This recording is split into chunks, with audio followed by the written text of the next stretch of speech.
కేంద్ర ఆర్థిక మంత్రి నిర్మలా సీతారామన్ గారు ప్రవేశపెట్టిన బడ్జెట్ గతంలో అయితే అంకెల గారడి అనేవాళ్ళము, కానీ ఈసారి పక్కా ఎన్నికల స్పీచ్ ఇచ్చినట్లు పైగా పదేళ్ల కాలంలో తాము అభివృద్ధి సాధించామని చెప్తూ వచ్చారు. ఈ బడ్జెట్ గురించి మాట్లాడాలంటే 10 ఏళ్లుగా వారు ఎంతో అభివృద్ధి సాధించినట్లుగా, ప్రత్యేకించి మహిళలు, పేదలు, యువకులు, రైతులకు ఒక టార్గెట్ చేసి వారి కోసం కార్యక్రమాలు ప్రవేశపెట్టినట్లుగా చెప్పింది. కానీ అది అవాస్తవం.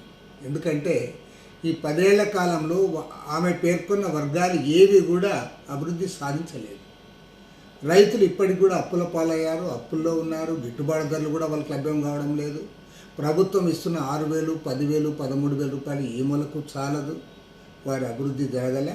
ఇప్పటికీ ఆత్మహత్యలు కొనసాగుతూ ఉన్నాయి. తర్వాత యువకుల గురించి చాలా గొప్పగా చెప్పింది ఆమె. యువకులకి మీరు 2014 ఎన్నికలు చాలా క్లియర్గా చెప్పారు. సంవత్సరానికి 2 కోట్ల మందికి ఉద్యోగాలు అన్నారు. 10 ఏళ్లలో 20 కోట్ల మందికి ఉద్యోగాలు ఇవ్వాలి. మరి ఎన్ని కోట్ల మందికి ఉద్యోగాలు ఇచ్చారో మీరు చెప్పలేకపోతా ఉన్నారు. పేదరికం గురించి కూడా మాట్లాడుతూ ఉన్నారు. 25 కోట్ల మంది పేదలు విముక్తి అయ్యారు. వారందరూ కూడా బిలో పవర్టీ లైన్ నుంచి అబోవ్ పవర్టీ లైన్కి వచ్చని చెప్పారు. మరి 25 కోట్ల మంది పేదలందరూ కూడా పైకి వచ్చింటే దేశంలో 80 కోట్ల మందికి ఉచిత రేషన్ ఎందుకు ఇస్తూ ఉన్నారో దానికి వారే సమాధానం చెప్పాలి. వారందరూ పేదరికం నుంచి బయటపడి ఉంటే వాళ్ళకి ఉచిత రేషన్ ఎందుకు ఇస్తూ ఉన్నారు?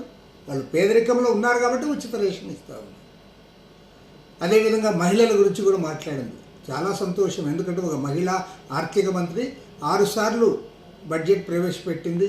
మొరార్జీ దేశాయికి సమానంగా వచ్చింది.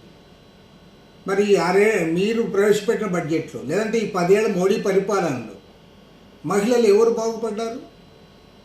వాళ్ళ ఉద్యోగాల్లో లేదా ఆస్తుల్లో ఏ మేరకు వాళ్ళు అభివృద్ధి చెందారు? వాళ్ళు అభివృద్ధి ఏం చెందలే. ఇప్పటికి కూడా కన్నా కష్టంగా ఉన్నాయి. మొత్తం దేశ సంపదలో మహిళల పేరు మీద ఉన్న ఆస్తుల విలువ 2% మాత్రమే. అదేమాత్రం కూడా పెరగలే. కాబట్టి ఏమంటే ఈ 10 ఏళ్ల కాలంలో లేదా ఈమె ఆర్థిక మంత్రిగా వచ్చిన 6 బడ్జెట్ల కాలంలో ఆమె పేర్కొన్న మహిళలు, పేదలు, యువకులు, రైతులు ఎవరు కూడా బాగుపడింది లేదు. అంబానీలు, అదానీలు లబ్ధి పొందారు. కార్పొరేట్ సెక్టార్ లబ్ధి పొందింది.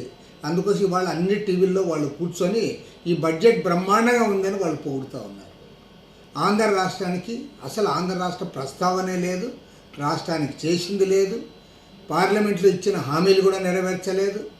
కాబట్టి ఏమంటే ఈ భారతీయ జనతా పార్టీకి రాబోయే పార్లమెంట్ ఎన్నికల్లో దేశవ్యాప్తంగా ఈ వర్గాలన్నీ కూడా తగు రీతిలో బుద్ధి చెప్తాయని చెప్పి ఓడించాలని చెప్పి కూడా కోరుతూ ఉన్నాము. ఇది పక్కా ఎన్నికల స్పీచ్ తప్ప ఇది బడ్జెట్ ప్రసంగం కానే కాదు.